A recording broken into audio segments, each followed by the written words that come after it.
Dear students, अस्सलाम वालेकुम। उम्मीद है आप लोग खैरियत से होंगे। अल्लाह रब्बुल इज़्ज़त आप लोगों को खुश रखे। देखें, जैसे कि आप लोगों को पता है कि हमने DNF ब्लॉक एलिमेंट की सीरीज़ को स्टार्ट लिया हुआ है और DNF ब्लॉक एलिमेंट में आज मैं लेक्चर नंबर 03 आप लोगों के सामने लाया हूँ। DNF block elements lecture number 03। और आज के लेक्चर में हम general features of transition elements को देखेंगे। जो ट्रांजिशन एलिमेंट्स की जनरल फीचर जो 6 या 7 हैं, बड़ी बड़ी जनरल फीचर्स हैं, हम जल्दी से उनको देख लेंगे। याद रखें एक चीज़ को कि इस लेक्चर के बाद ये जनरल फीचर जो हैं इसके ऊपर तफसीला लेक्चर भी आने वाले हैं। जितना कंटेंट आपकी किताब में लगा हुआ है इंशाल्लाह सारे कंटेंट को हम तफसीलन देखेंगे। आज हम जनरल बातें करेंगे, यानी DNF ब्लॉक एलिमेंट्स की जो जनरल बातें हैं उनको थोड़ा सा डिस्कस करेंगे, उन पर मुख्तसर सी बात करेंगे, मिसाल देंगे और उसके बाद हम अगली फ़ीचर के ऊपर चले जाएंगे, नेक्स्ट प्रॉपर्टी की तरफ चले जाएंगे।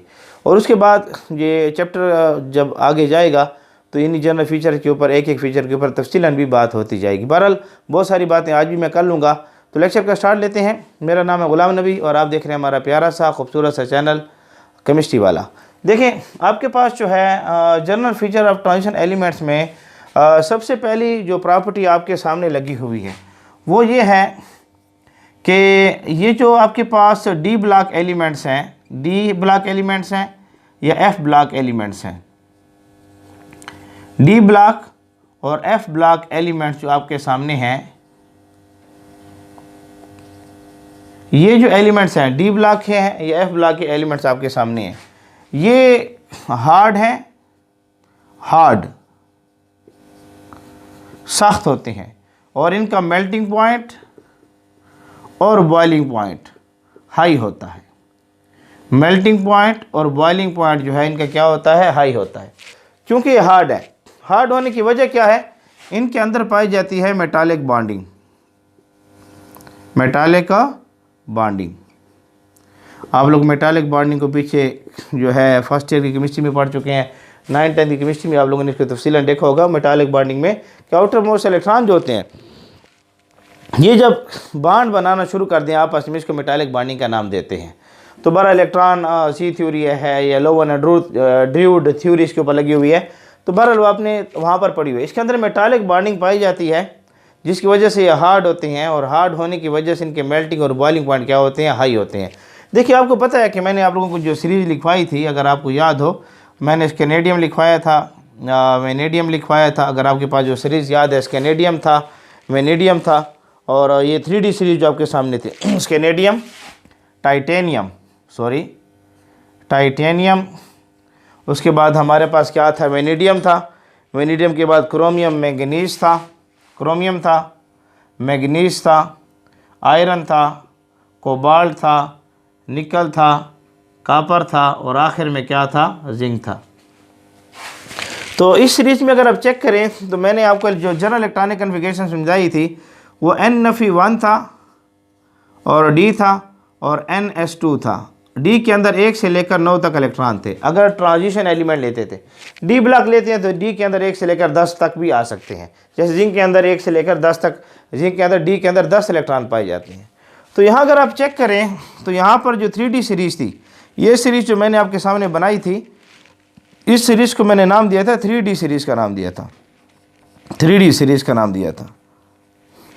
अब ये जो सीरीज़ है इसमें D के अंदर यानी 4s के अंदर 2 इलेक्ट्रॉन थे और 3D के अंदर 1 इलेक्ट्रॉन था। ये 1 इलेक्ट्रॉन था। इस तरीके से यहाँ पर जाएं तो यहाँ पर 3D के अंदर 2 इलेक्ट्रॉन थे, 3D के अंदर 3 इलेक्ट्रॉन थे। एक्सेप्शनल केस था, 3D के अंदर 5 इलेक्ट्रॉन थे। यहाँ पर भी 3D के अंदर जो थे 5 इलेक्ट्रॉन थे। ये केस इस तरह जा रहा था, यहाँ 3D 6 electron, 3D 7 electron, 3D 8 electron. यहाँ जो था 3D एक्सेप्शनल केस है 10 इलेक्ट्रॉन और 3D 10 इलेक्ट्रॉन आपके पास थे। ये तो आपके पास जो थे यहाँ पर देखें ना, 4s तो यहाँ लगा हुआ है, यहाँ पर भी 4s है, यहाँ पर भी 4s, हर जगह 4s लगा हुआ है।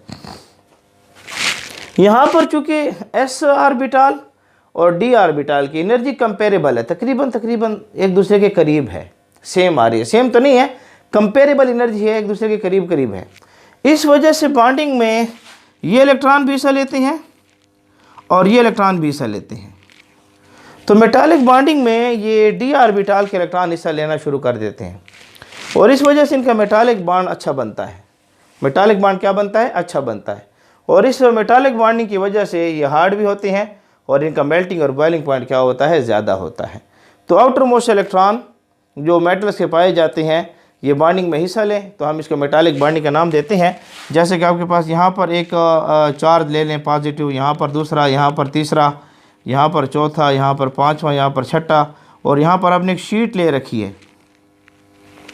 अब ये मेटल्स हैं, अब इनके जो इलेक्ट्रॉन हैं ये सी की सूरत में फ़्लो करते रहते हैं। इनके जो इलेक्ट्रॉन हैं ये सी की सूरत में क्या करते हैं? फ़्लो करते हैं। अब यहाँ ये जो मेटल है, ये जो मेटल है, ये जो मेटल लगा हुआ है, इसके इलेक्ट्रॉन जो हैं ये फ़्लो करते हैं यहाँ से इस तरफ, ये इलेक्ट्रॉन फ़्लो करें यहाँ से इस तरफ, ये इलेक्ट्रॉन फ़्लो करें यहाँ से इस तरफ, ये इलेक्ट्रॉन फ़्लो करें यहाँ से इस तरफ। तो इनके दरमियान ये जो बॉन्ड बन रहा है इसको नाम देते हैं मेटालिक बॉन्ड का नाम दिया जाता है। ये जो बॉन्ड है ये क्या कहलाता है? मेटालिक बॉन्ड है। और इसी मेटालिक बॉन्ड की वजह से ये हार्ड भी होते हैं और मेल्टिंग और बॉइलिंग पॉइंट इनका हाई भी रहता है। तो सबसे पहली खुसूसियत तो ये है, इसको इलेक्ट्रॉन सी थ्योरी का भी नाम देते हैं, इलेक्ट्रॉन सी थ्योरी, इलेक्ट्रॉन सी थ्योरी का भी नाम इसको देते हैं। तो इस वजह से इनके मेल्टिंग और बॉइलिंग पॉइंट क्या होते हैं? हाई रहते हैं। प्रॉपर्टी नंबर 1 आपके पास है। प्रॉपर्टी नंबर 2 जो आपके पास है वही है, चूँकि इसके पास ये जो इलेक्ट्रॉन है, मेटल के इलेक्ट्रॉन है, ये 4s वाले और 3d वाले कंपेरेबल एनर्जी है और मेटालिक बॉन्डिंग में हिस्सा ले रही हैं। इनके पास ये मोबाइल इलेक्ट्रॉन है। ये जो इलेक्ट्रॉन है, क्योंकि मेटल्स हैं, ट्रांजिशन एलिमेंट्स हमारे पास क्या होते हैं? मेटल्स होते हैं। और मेटल्स के इलेक्ट्रॉन जो हैं ये लूजली अटैच्ड होते हैं, आसानी से क्या होती हैं? मूव करते हैं। तो इस वजह से ये जो इलेक्ट्रॉन्स होते हैं ना, ये इलेक्ट्रॉन्स, ये मोबाइल इलेक्ट्रॉन्स होती हैं। इनके ये मोबाइल की तरह घूमते हैं, जिस तरह मोबाइल गाड़ी होती है। ये मोबाइल करते हैं, हरकत करने वाले होते हैं। मोबाइल गाड़ी को तो जोड़ दे, हरकत करने वाले होते हैं। तो ये इलेक्ट्रॉन हरकत करते हैं, मोबाइल इलेक्ट्रॉन है, जिसकी वजह से इन इलेक्ट्रॉनों में फ़्लो हो रहा है। और फ्लो ऑफ इलेक्ट्रॉन के लिए हम लफ्ज़ यूज़ करते हैं कंडक्टर।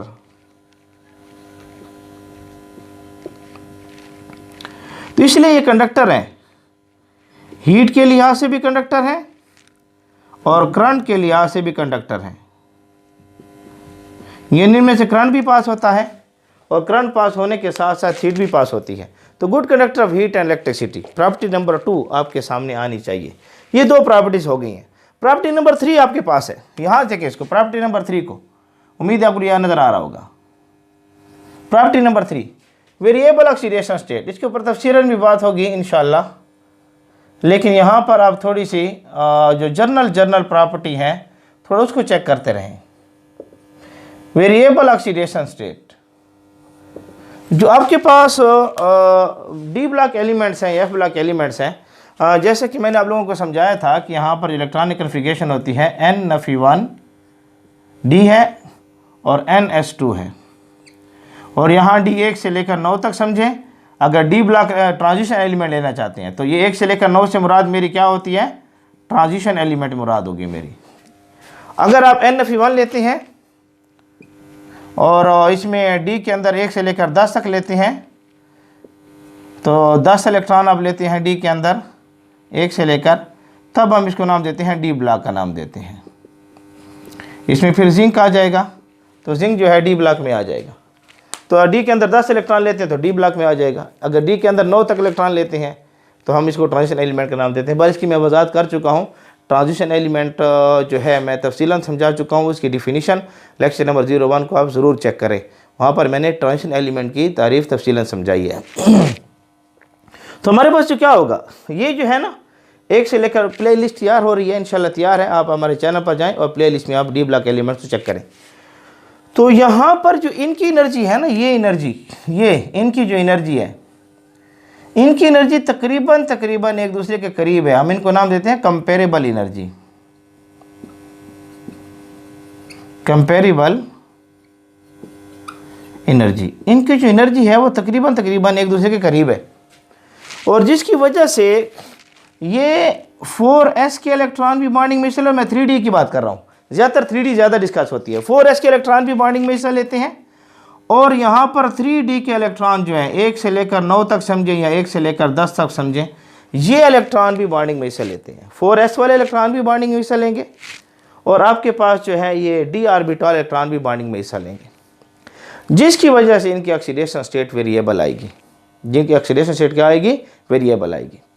तो ऑक्सीडेशन स्टेट इनकी वेरिएबल क्यों आती हैं? क्योंकि ये इलेक्ट्रॉन भी बॉन्डिंग में हिस्सा लेते हैं, और ये जो इलेक्ट्रॉन है, ये इलेक्ट्रॉन भी बॉन्डिंग में क्या करते हैं? हिस्सा लेते हैं। दोनों इलेक्ट्रॉन बॉन्डिंग में क्या करेंगे? हिस्सा लेंगे।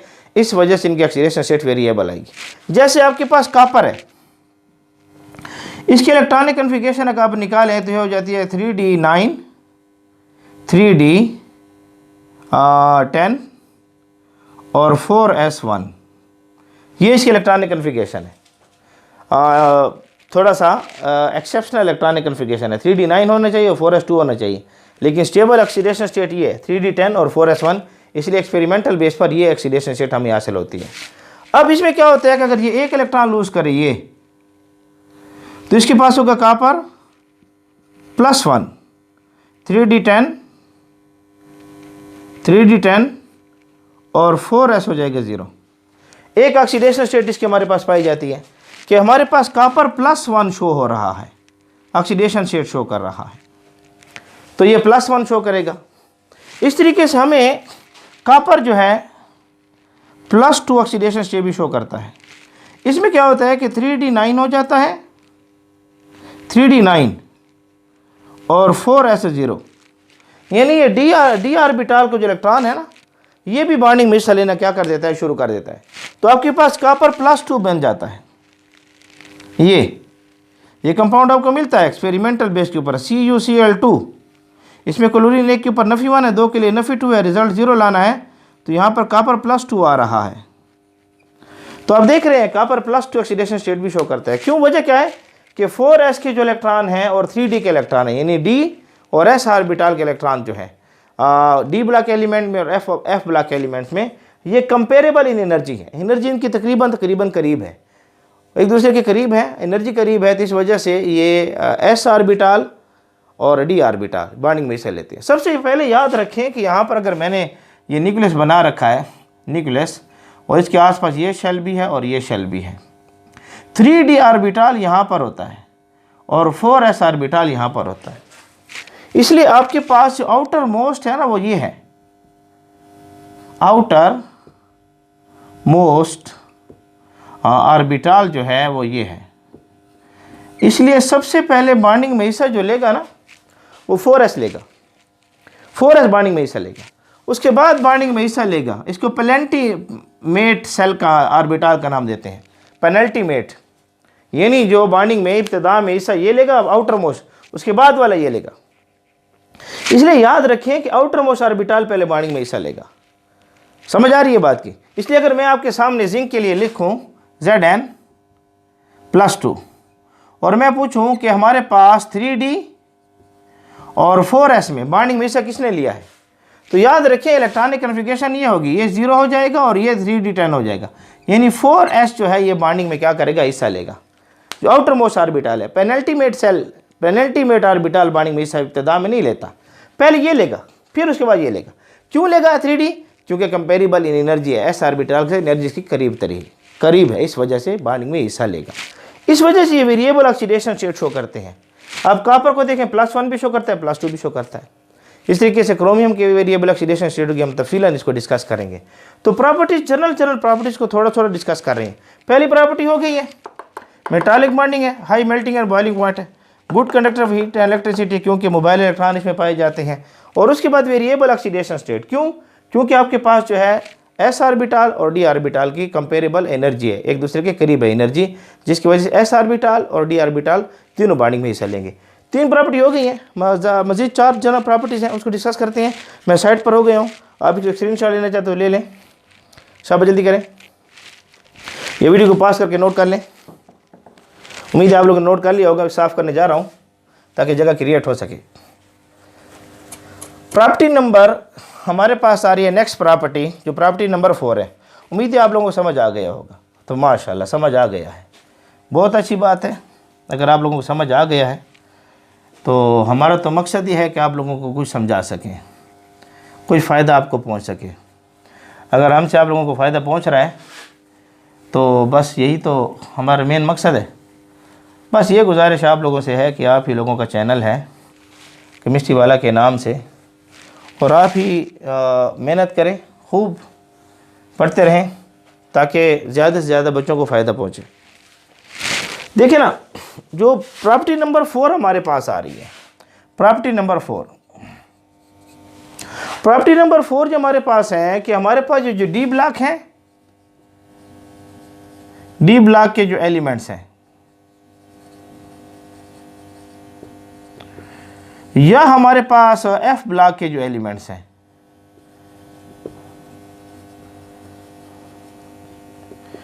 ये दोनों, इनके अंदर ये प्रॉपर्टी पाई जाती है कि ये हमें कलर्ड कंपाउंड बनाकर देते हैं, कलर्ड कंपाउंड बनाकर देते हैं। अक्सर जो इनके साल्ट्स बनते हैं, इनके जो साल्ट्स बनते हैं, कंपाउंड से मुराद साल्ट से ले लें, और भी कंपाउंड बनने के साल्ट से ले लें, साल्ट जो है इनके कलर्ड होते हैं अक्सर डी ब्लॉक एलिमेंट्स के। अब कलर्ड होने की रीज़न क्या है?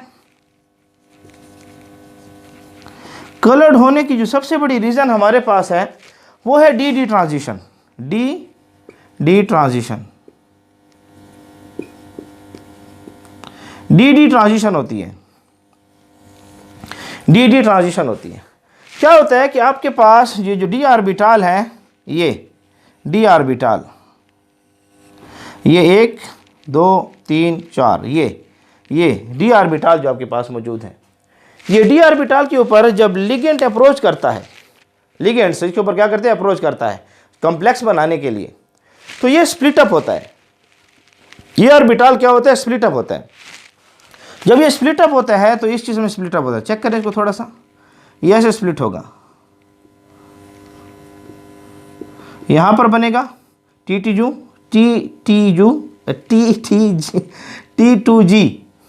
T2G बनेगा, और यहाँ पर बनेगा सॉरी अल्फाज मुझसे सही नहीं निकले, EG बनेगा। ये 2 ऑर्बिटल बनेंगे। अब एनर्जी के लिहाज से देखा जाए, अगर मैं यहाँ एनर्जी को देखूँ तो ये हमारे पास बनेगा T2G और ये बनेगा EG, T2G और EG ऑर्बिटल बनेंगे, ये बनेगा E और G ऑर्बिटल।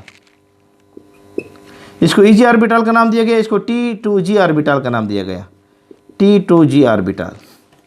तो ये एक तो एनर्जी के लिहाज से अगर देखा जाए तो EG ऑर्बिटल की जो एनर्जी है, एनर्जी के लिहाज से देखा जाए EG ऑर्बिटल की जो एनर्जी है वो ग्रेटर है एनर्जी T2G से। एनर्जी के लिहाज से बात कर रहा हूँ, ऑब्जेक्टिव को पॉइंट को क्लियर करें। तो यहाँ जब इसके ये ऑक्टाहेड्रल कॉम्प्लेक्स बनता है, ऑक्टाहेड्रल, और जब लिगेंड्स आता है इसके ऊपर अप्रोच करता है तो ये जो ऑर्बिटल्स है ये स्प्लिट अप होते हैं T2G में और EG में। अब क्या होता है कि अगर यहाँ पर एक इलेक्ट्रॉन पड़ा हुआ है ये, और यहाँ पर ये ऑर्बिटल एम्प्टी है, या हाफ फील्ड है, ये पार्शियली फील्ड है, तो क्या होता है कि जब इस इलेक्ट्रॉन को हम एनर्जी प्रोवाइड करते हैं तो ये इलेक्ट्रॉन यहाँ से जंप करता है, यहाँ पर आ जाता है। तो इलेक्ट्रॉन को जब एनर्जी प्रोवाइड होगी तो इलेक्ट्रॉन जंप करेगा, यहाँ से ऊपर की तरफ जाएगा और फिर वापस आता है, और विजिबल लाइट में एनर्जी को क्या करता है, रिलीज करता है, और इस वजह से इसके अंदर कलर पैदा होते हैं, कलर प्रोड्यूस्ड। क्या पैदा होते हैं, कलर। क्यों इसमें पाई जाती है, डी ट्रांजिशन। इसे क्या नाम देते हैं, डी ट्रांजिशन का नाम दिया जाता है। तो ये क्या होता है, डी ट्रांजिशन है, जिसकी वजह से इलेक्ट्रॉन ऊपर जा रहे हैं और ऊपर से वापस नीचे आ रहे हैं, और विजिबल रीजन में ये वेवलेंथ रिलीज करेंगे, जिसकी वजह से कलर पैदा होंगे। तो यहाँ पर जब ये डी डी ट्रांजिशन होगी तो कलर पैदा करेंगे, और कलर के लिए ज़रूरी है कि हमारे पास जो डी ऑर्बिटल है ये पार्शियली फील्ड हो।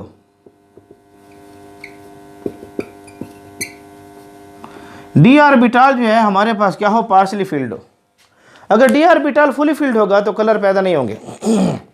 जैसे अगर मैं आपसे मिसाल पूछूं, जिंक क्लोराइड, और इसके ऊपर 4 ऑप्शन आपको दिए गए, इसका कौन सा कलर है। अब आपके पास ऑप्शन नंबर ए उसने दिया हुआ है, ऑप्शन नंबर बी दिया हुआ है, ऑप्शन नंबर सी दिया, ऑप्शन नंबर डी दिया हुआ है। उसने कहा इसका कलर येलो है, सॉरी ग्रीन है, रेड है या कलरलेस है। ये 4 ऑप्शन उसने आपको दिए हैं जिंक क्लोराइड में। अब यहां पर आप चेक करें ना कि जिंक की ऑक्सीडेशन स्टेट +2 है,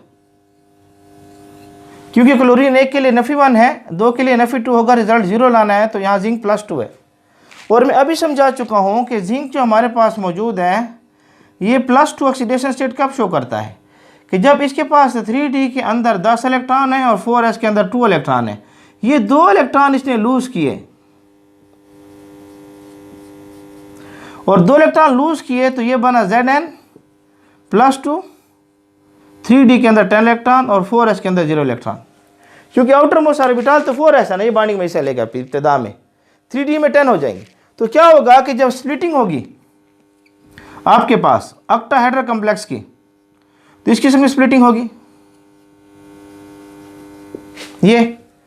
अब स्प्लिटिंग जब होगी तो एक बनेगा T2G, इसमें 2 इलेक्ट्रॉन, इसमें 2 इलेक्ट्रॉन, इसमें 2 इलेक्ट्रॉन, और उसके बाद इसमें 2 इलेक्ट्रॉन, इसमें 2 इलेक्ट्रॉन। अब आपके पास ये जो कॉम्प्लेक्स था ना, जब लिगेंड ने आकर अप्रोच किया, मैं लिगेंड समझाऊंगा जब हम इन कॉम्प्लेक्सेस को पढ़ेंगे, तो वहाँ पर लिगेंड्स को तफसीलन डिस्कस करेंगे। लिगेंड किसे कहते हैं, फिलहाल लिगेंड लफ्ज़ यूज़ करें कि जब आता है कॉम्प्लेक्स बनाने के लिए, कॉम्प्लेक्स बनने के लिए, तो लिगेंड्स आकर अप्रोच करता है और कोऑर्डिनेट कोवेलेंट बॉन्ड बनाता है। तो यहाँ जो आपके पास ये जो डी ऑर्बिटल था ना, ये डी ऑर्बिटल 1 2 3 4 5, ये जो डी ऑर्बिटल था आपके पास, ये इसमें 2 इलेक्ट्रॉन थे, और जब लिगेंड ने अप्रोच किया तो T2G और EG ये बनेंगे, T2G और EG बनेंगे। और उस वक्त अब चेक करें, यहाँ पर ये भी फुली फील्ड है, यहाँ भी ये भी फुली फील्ड है। अब इलेक्ट्रॉन को यहाँ से यहाँ जाने के लिए जगह मौजूद नहीं है। अगर मैं यहाँ इसको एनर्जी प्रोवाइड करते हैं, इस इलेक्ट्रॉन को एनर्जी प्रोवाइड करते हैं, तो ये इलेक्ट्रॉन यहाँ जाना चाहता है लेकिन नहीं जा सकेगा। क्यों नहीं जा सकेगा, क्योंकि यहाँ पर इलेक्ट्रॉन के लिए जगह मौजूद नहीं है। ये पार्शियली फील्ड होता तो इस इलेक्ट्रॉन को जगह मिल जाती, क्योंकि आपके पास आपने हुंड रूल पढ़ा हुआ है, आप प्रिंसिपल पढ़े हुए हैं, ऑर्बिटल के अंदर मैक्सिमम 2 इलेक्ट्रॉन आ सकते हैं। इस वजह से यहाँ पर इलेक्ट्रॉन नहीं आ सकते। अजान हो जाए तो अजान के बाद इंशाल्लाह इस लेक्चर को फिर कंटिन्यू करते हैं। अल्लाह अकबर।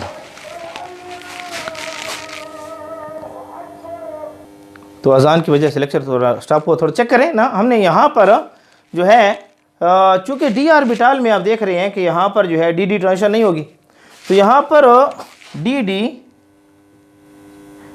डी ट्रांजिशन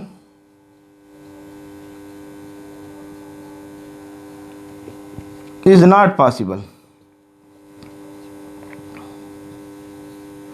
और जहाँ पर भी डी डी ट्रांजिशन पॉसिबल नहीं होगी वहाँ पर कलरलेस कंपाउंड आएगा। इस वजह ऑप्शन क्या कलरलेस होगा, इसलिए कलरलेस होगा। क्यों, यहाँ डी डी ट्रांजिशन पॉसिबल नहीं है, ये इलेक्ट्रॉन यहाँ पर जा नहीं सकता, क्योंकि इसके पास वहाँ पर ऑर्बिटल फुल फील्ड है, इलेक्ट्रॉन के लिए रहने के लिए जगह मौजूद नहीं है। इसलिए यहाँ से जो D block elements, F block elements हैं, ये कलर कंपाउंड उस वक्त बनाएंगे कि जब आपके पास यहाँ जो डी ऑर्बिटल है, जब डी डी ट्रांजिशन होगी तो उसके पास वो पार्शियली फील्ड होना चाहिए। अगर पार्शियल फील्ड नहीं होगा तो कलर कम्प्लेक्स पैदा नहीं करेंगे। तो प्रॉपर्टी नंबर 4 आप लोगों के सामने आ चुकी है। प्रॉपर्टी नंबर 5 की तरफ हम चलते हैं। प्रॉपर्टी नंबर 5 की तरफ, प्रॉपर्टी नंबर 5 में जो हम चीज़ डिस्कस करते हैं वो है हमारे पास magnetic character. Magnetic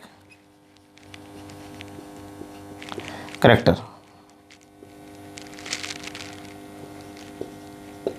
magnetic character. अच्छा, मैं थोड़ी जगह में ज़रूरत पड़ेगी तो इसको साफ़ कर लेते हैं, जल्दी से इसको नोट कर लें।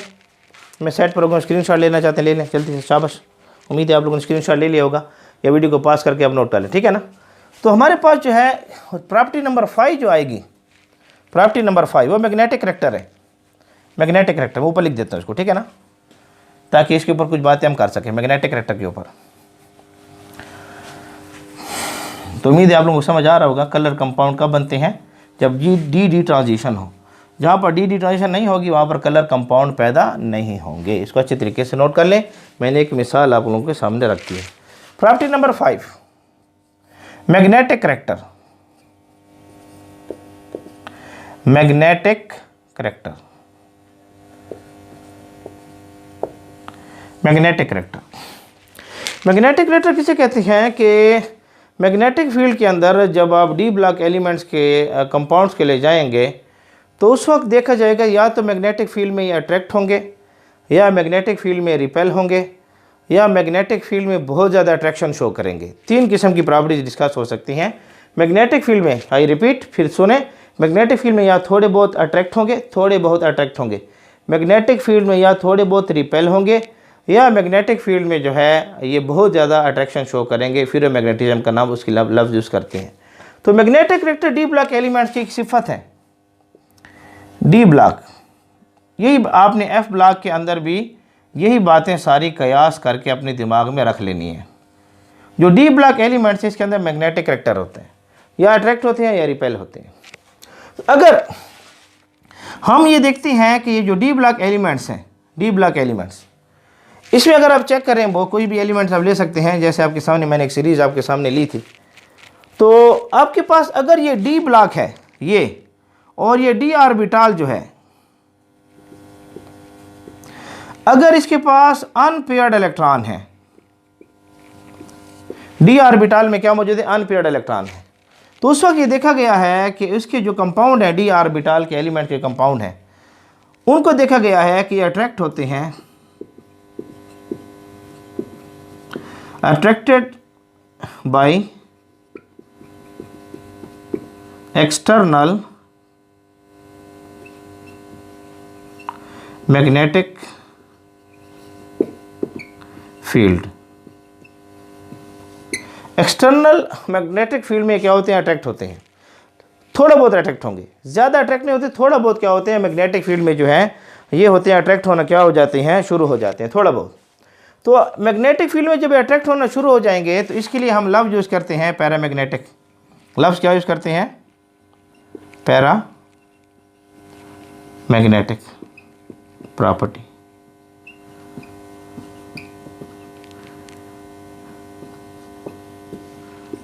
तो इसके लिए जो प्रॉपर्टी लफ्ज़ यूज होता है पैरामैग्नेटिक प्रॉपर्टी शो करेंगे। जब डी ऑर्बिटल जो है वो पार्शियली फील्ड हो, उसमें अनपेयर्ड इलेक्ट्रॉन पाए जाएं, डी ऑर्बिटल में अनपेयर्ड इलेक्ट्रॉन हो। बहुत सारी मिसालें आपके पास मौजूद हैं डी ऑर्बिटल में। अनपेयर्ड कैनेडियम मैंने आपके सामने लिखवाया था, उसमें डी के अंदर 1 इलेक्ट्रॉन है। टाइटेनियम है, डी के अंदर 2 इलेक्ट्रॉन है। वेनेडियम है, डी के अंदर 3 इलेक्ट्रॉन है।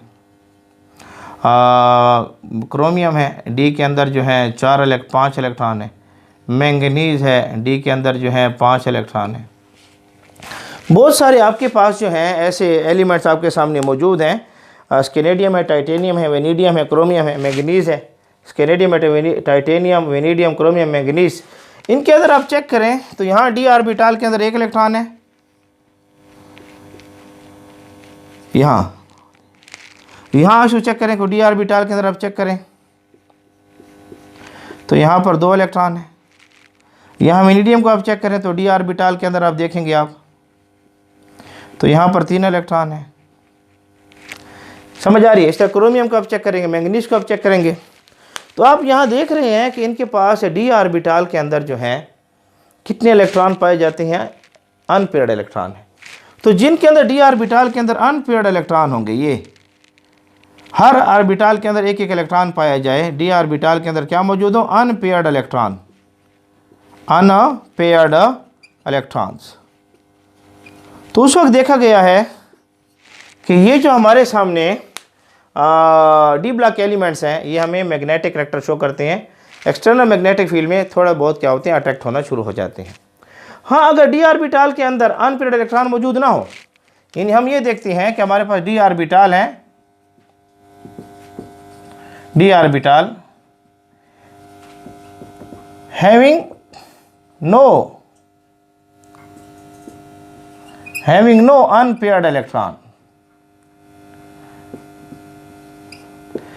ऐसे डी ऑर्बिटल जिसके पास अनपेयर्ड इलेक्ट्रॉन मौजूद नहीं है, हम उनके लिए लफ्ज़ यूज़ करते हैं, वो मैग्नेटिक फील्ड में थोड़ा बहुत रिपेल्ड होते हैं।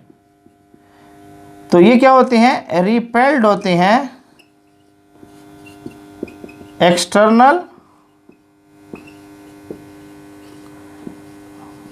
मैग्नेटिक फील्ड में।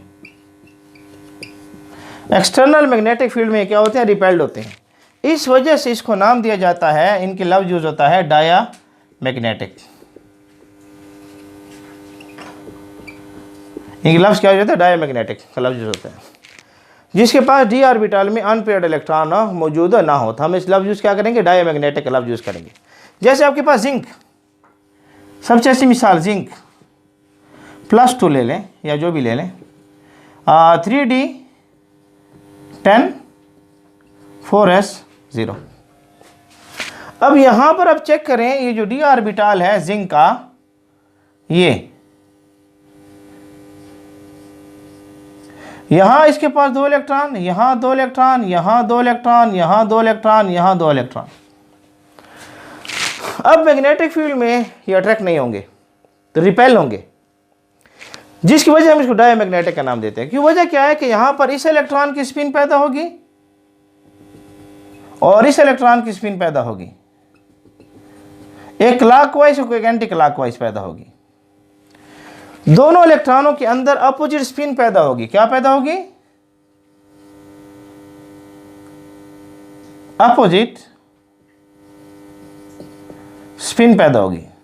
आप लोगों ने स्पिन क्वांटम नंबर पढ़ा होगा फर्स्ट ईयर के अंदर, जिसकी वजह से एक दूसरे के असर को, इफेक्ट को कैंसिल करेंगे और यहाँ पर कोई मैग्नेटिक फील्ड पैदा नहीं होगी कि दूसरी मैग्नेटिक फील्ड इसको अट्रैक्ट करे। इस वजह से रिपेल करना शुरू करेगी अपोजिट मैग्नेटिक फील्ड की वजह से। इसको हम डायमैग्नेटिक का नाम देते हैं।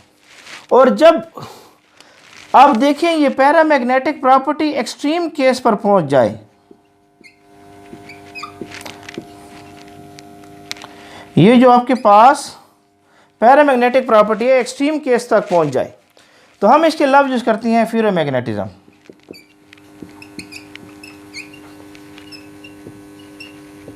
फेरोमैग्नेटिज्म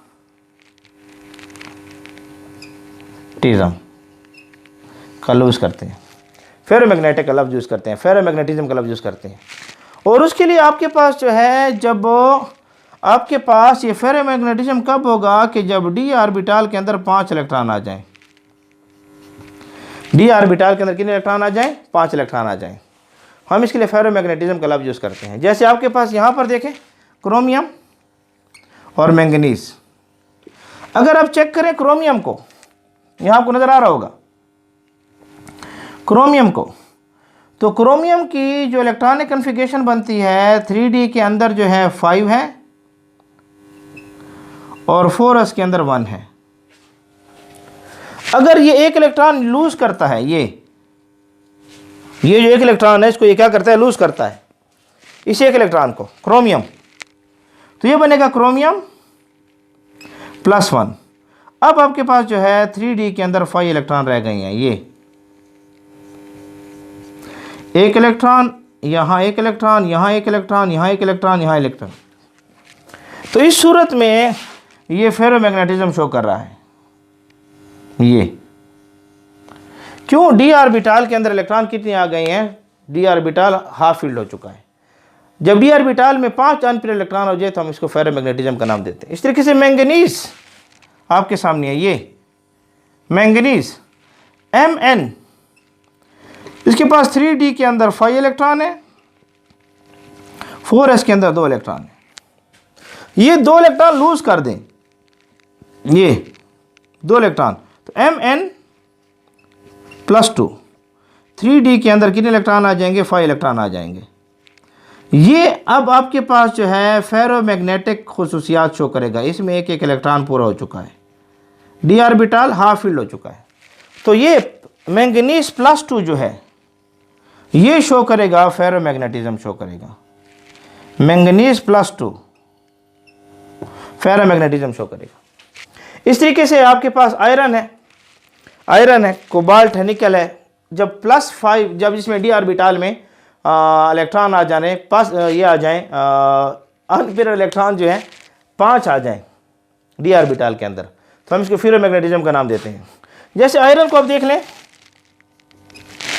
यहाँ जो है स्केनेडियम है, टाइटेनियम है, वेनेडियम है, क्रोमियम है, मैंगनीज है।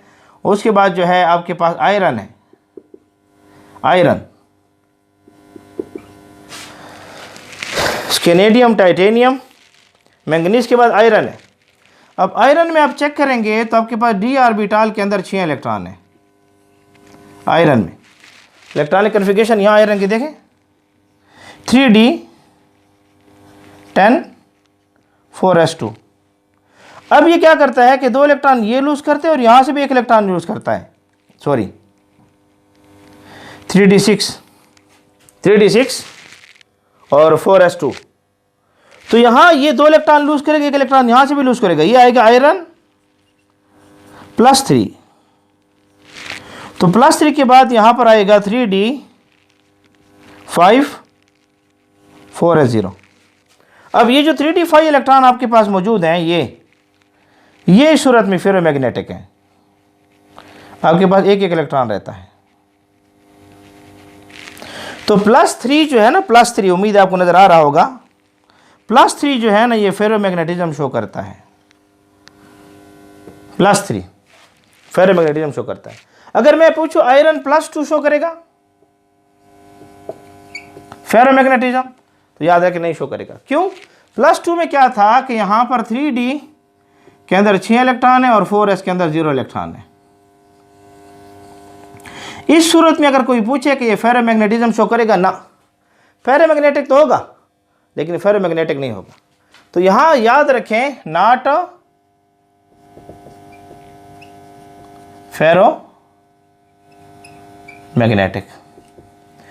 तो इसलिए याद रखें +3 फेरोमैग्नेटिक है और +2 जो आपके सामने है इसको पैरामैग्नेटिक का नाम आप देख सकते हैं। पॉइंट को अच्छी तरीके से नोट करें, +3 फेरोमैग्नेटिक और +2 पैरामैग्नेटिक। क्योंकि फेरोमैग्नेटिक के लिए ज़रूरी है शर्त, बिल्कुल आपको नज़र आ रहा है। तो ज़रूरी है जो शर्त फेरोमैग्नेटिक के लिए कि डी के पास अनपेयर इलेक्ट्रॉन जो है वो 5 होने चाहिए। इसलिए ये जो है ये फेरोमैग्नेटिक है।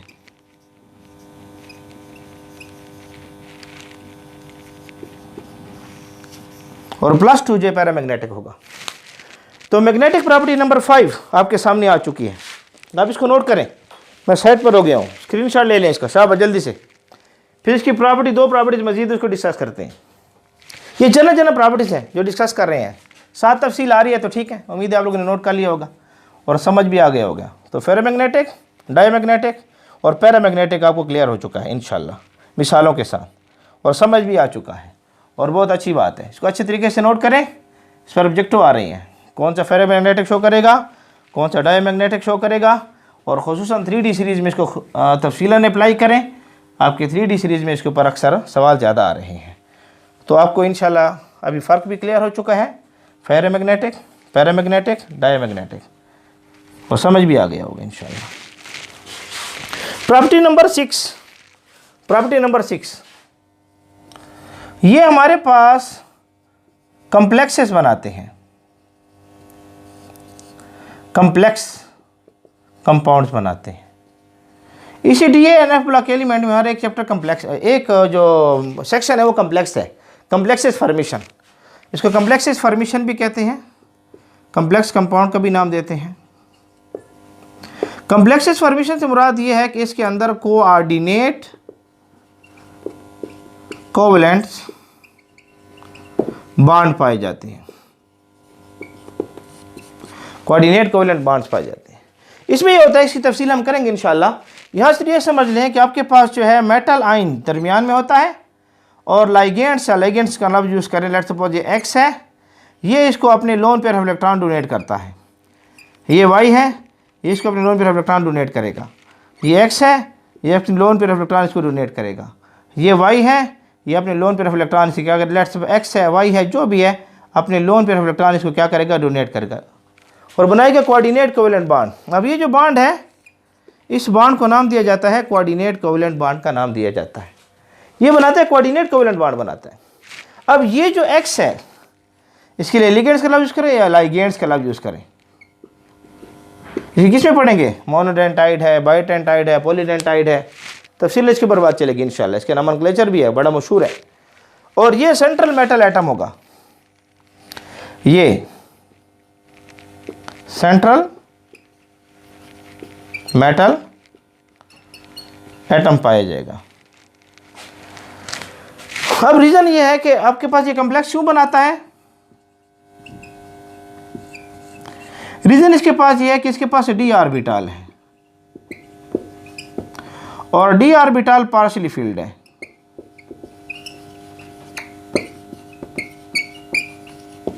डी ऑर्बिटल इसके पास क्या मौजूद है? पार्शियली फील्ड है। और जब डी ऑर्बिटल पार्शियली फील्ड होगा तो लाइगेंड्स या लिगेंड्स अपने lone pair of electron D orbital को दे सकेगा, जिसकी वजह से कॉम्प्लेक्स बनाता है। इसके ऊपर तफसीलन बात करूंगा। प्रॉपर्टी नंबर 7, आखिरी property, ally formation. Ally formation, ally formation, ये एलाई बनाता है। एलाई किसे कहते हैं? इंटीमेट मिक्सचर है, इंटीमेट मिक्सचर है मेटल्स का। 2 मेटल्स ले लें, मोर देन 2 मेटल्स ले लें, यहाँ मेटल्स की बात करेंगे। एलाई इंटीमेट मिक्सचर है, 2 चीज़ों को आपस में ऐसे मिक्स किया जाए कि उनके दरमियान फ़र्क ना हो सके। इंटीमेट मिक्सचर, जैसे कि अगर मैं क्या करता हूँ कि यहाँ पर जिंक लेता हूँ और यहाँ पर कॉपर लेता हूँ, ये मैं ले रहा हूँ जिंक और कॉपर, और मैं क्या करता हूँ कि इसको भी लिक्विड स्टेट में लाता हूँ और इसको भी लिक्विड स्टेट में लाता हूँ, दोनों को लिक्विड स्टेट में ले आया हूँ, जिंक और कॉपर को।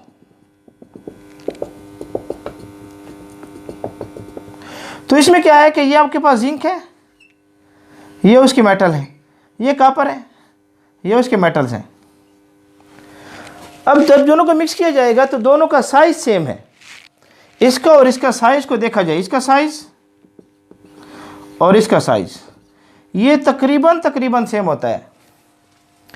इनके साइज आपस में सेम होते हैं। मैं एटॉमिक रेडियस को डिस्कस करूंगा तफसीलन, एक लेक्चर एटॉमिक रेडियस पर लाएंगे। इसकी जो प्रॉपर्टीज है एटॉमिक रेडियस है, एनर्जी पे एक लेक्चर लाएंगे इंशाल्लाह, जिंदगी ने वफा की। तो इनका साइज सेम होता है, इस वजह से एक दूसरे को रिप्लेस कर सकते हैं। ये इसको एक दूसरे को ये क्या कर सकते हैं? रिप्लेस कर सकते हैं। ये इसको, ये इसको, ये एक दूसरे को रिप्लेस कर सकते हैं। जब हम दोनों को मिक्स कर देते हैं, यानी मैंने यहाँ पर क्या किया है कि कंटेनर लिया और दोनों को लिक्विड स्टेट में कॉपर को भी डाल दिया और जिंक को भी डाल दिया, दोनों को डाल दिया मैंने और दोनों को मिक्स कर दिया। मिक्स करने के बाद इसको कूल किया, हार्ड किया और फिर इसकी शीट्स बनाई। ऐसे इस हार्ड करने के बाद मैंने इसकी शीट्स बनाई। अब ये जो शीट्स मैंने एक बनाई है आपके सामने, इसमें कॉपर भी है और जिंक भी है, दोनों मौजूद हैं। और इस एलाई को नाम दिया जाता है ब्रास। इसे क्या नाम दिया जाता है? ब्रास का नाम दिया जाता है, क्योंकि अब इसमें कॉपर और जिंक मौजूद है। इसमें बड़े फ़ायदे मिलते हैं, टेंसाइल स्ट्रेंथ इसकी बढ़ जाती है, जंग के खिलाफ मुज़ाहमत आ जाती है। इससे हम बहुत ज़्यादा इसको यूज़ करते हैं, इस एलाई को। और शर्त यह है कि इनके साइज़ आपस में सेम होने चाहिए, और इसलिए ट्रांजिशन मेटल के साइज़ आपस में सेम है, इस वजह से एलाई बनाते हैं। ऑब्जेक्टिव के पॉइंट को क्लियर करें, कम से कम साइज़ में जो फ़र्क है वो 15% तक होना चाहिए। यानी साइज़ में कम जो है, साइज़ में जो कम है, साइज़ में जो डिफरेंस आए वो लेस देन 15% हो, लेस देन 15% हो। इसको अच्छे तरीके से याद रखें, लेस देन 15% हो। 15% से ज़्यादा फ़र्क नहीं होना चाहिए, फिर ये आपस में जो है मिक्स नहीं होंगे और एलाई नहीं बनेंगे, अच्छी एलाई। तो एलाई बनाने के लिए 15% से फ़र्क कम होना चाहिए। तो ये एलाई क्यों बनाते हैं? एक दूसरे से इंटीमेट मिक्सचर बनाएंगे एक दूसरे को रिप्लेस कर सकते हैं क्योंकि साइज उनके क्या है, सेम है। इस वजह से आपस में मिक्सर बनाते हैं, इंटीमेट मिक्सर, और जिसे एलाई कहते हैं, जैसे ब्रास है इसमें कॉपर और जिंक आपस में मिले हुए हैं, इसके बाद जो फ़ायदे पाए जाते हैं। जंग के खिलाफ मुजामत करते हैं, स्ट्रेंथ इनकी बढ़ जाती है, जैसे स्टील है, एलाई है आयरन की। तो हम देखते हैं कि हमारे पास जो है एलाई बनती है। तो ये कुछ जनरल प्रॉपर्टीज़ थी, थोड़ा लेक्चर लंबा हो चुका है। इन्हीं प्रॉपर्टीज़ के ऊपर बात भी आएगी, तफसीलन बात भी आती जाएगी। अब मैं सेट पर हो गया हूँ, स्क्रीनशॉट ले लें जल्दी से या वीडियो को पास करके नोट कर लें। उम्मीद है आप लोगों ने नोट कर लिया होगा। देखें इसी जनरल प्रॉपर्टीज़ में कुछ बातों के ऊपर तफसीलन बात होगी। बहरहाल बहुत सारी बातें मैंने आज तफसीलन कर भी दी है, क्योंकि किताब में एक अलहदा हेडिंग लगी हुई थी जनरल प्रॉपर्टीज़ के ऊपर बात आई थी, तो इसलिए मैंने बातें कर दी हैं। टॉपिक वाइज इंशाअल्लाह अजीज़ जो हेडिंग आती जाएगी हम तफसीलन उसको पढ़ते जाएंगे। आप लोगों से गुजारिश है खूब मेहनत करते रहें। अस्सलाम वालेकुम वरहमतुल्लाहि वबरकातुहू।